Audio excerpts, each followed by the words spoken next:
Hi everybody, welcome back to my channel.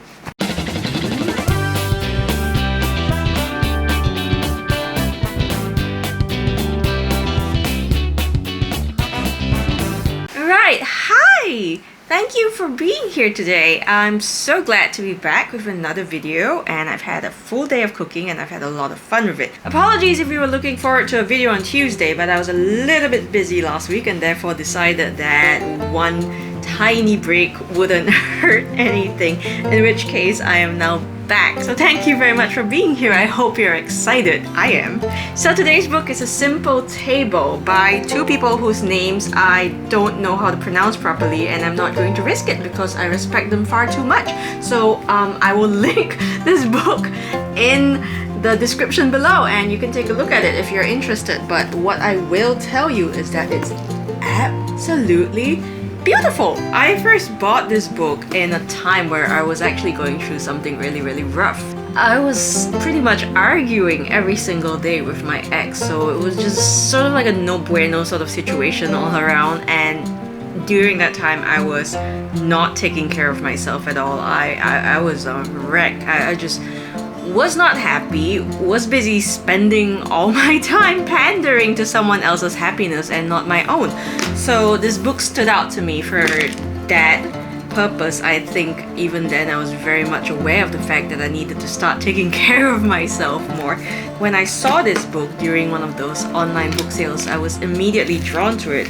Simply because, I mean, for one, the cover itself is gorgeous. Also, I was just really attracted to the way it says here, recipes and rituals for a life in balance. And you know, this book actually is more than just recipes. I hate to be that kind of fangirl, but I feel as if this book has a lot of lessons that you can sort of take away.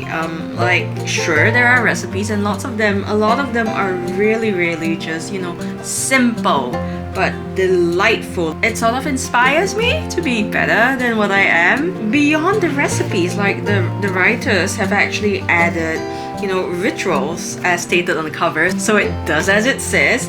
Like, they have rituals for face masks, face mists, face and body oil preparation methods, meditation, movement, manifestation, you know, all that fun stuff. In these very difficult times, I feel like we could all use a little bit of good vibes, and this book is filled with absolutely nothing but good vibes. So I would highly recommend it if you're into a sort of like a guidebook that gives you delicious recipes as well as important rituals with which to live your best life. The writers sort of like give you little snapshots into their life, and it feels good in a sense where like they show you their table, they show you their food, and all of it is very pretty. And I know a lot of it can be said for a lot of cookbooks out there, but it actually does feel like I am at the table with these two wonderful women. If you're looking for something like that, this book is definitely a great place to start. Before we head to the kitchen, I'd like to ask those of you who haven't already, please subscribe to this channel. You get to watch me cook my way through 130 something cookbooks,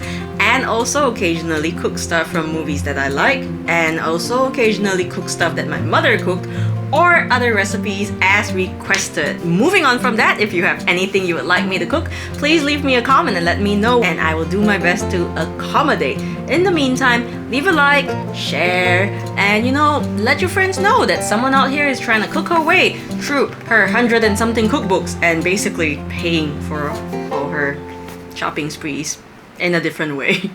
Let's head to the kitchen.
there's one fun thing I learned today while making agar for the first time in literally over 10 years.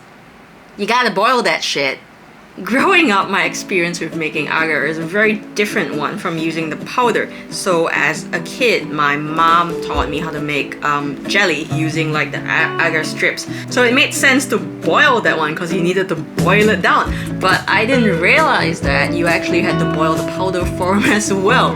I did some research online that said essentially what you have to do is make sure the agar powder dissolves in water that's above 90 degrees Celsius. And that was in fact the temperature that I used to dissolve the agar in. However, I soon realized that it didn't exactly dissolve the agar enough, and I took the thing back out of the fridge and gave it a little boil, and then it solidified. And also on the subject of the almond jelly, I'm sure y'all have noticed that my almond milk was in powder form, and that is because I used Chinese almond milk, which is basically apricot kernels, which are finely ground, and then you mix it up with water. It has a very distinctive almond taste. I would say it's a lighter, milkier version of the almond extract that we use. To me, that's just the taste of my childhood, which is why I opted to use it, and I thought it was a very good way to pay homage to my culture. Now that I think about it, people at home actually do make this recipe with almond milk and lychees, so this combination is definitely not unheard of, and it's really good. I have nothing negative to say about this recipe. It is so good. You can substitute the sugar with stevia, or you can substitute it with honey. You can substitute it with any sweetener of your choice. I initially thought that I would use sweetened condensed milk to like really get into the swing of like my childhood, but after I added a little bit of brown sugar, I realized that it was already sweet enough, and I didn't want to make it any sweeter than it was because the fruit is sweet, and obviously the lychees are sweet because I use canned lychee. They didn't have fresh lychees for sale, so I just used the canned ones, which means lychee martinis all the way. Right, the chicken obviously was also really good. Instead of orzo, which I couldn't find at all, I used leftover lemon farfalle, which I got the last time I was in Singapore, which was some time ago. Anyway, that leftover farfalle really did the trick, and it helped to absorb a lot of the lemony juices and the chicken flavor. It was everything I could have asked for. I think you should definitely make it. And I feel like with the leftover chicken that I have, I'm going to be able to make a really good salad or a quesadilla. Either way, I'm in love. Thank you so much for watching. I had a really great time today, and I hope you did too. Again, leave a comment, let me know what you want me to cook. Subscribe, share, let your friends know about us. Until next time, I hope y'all have a good time. Stay safe, stay home, be kind to your neighbors.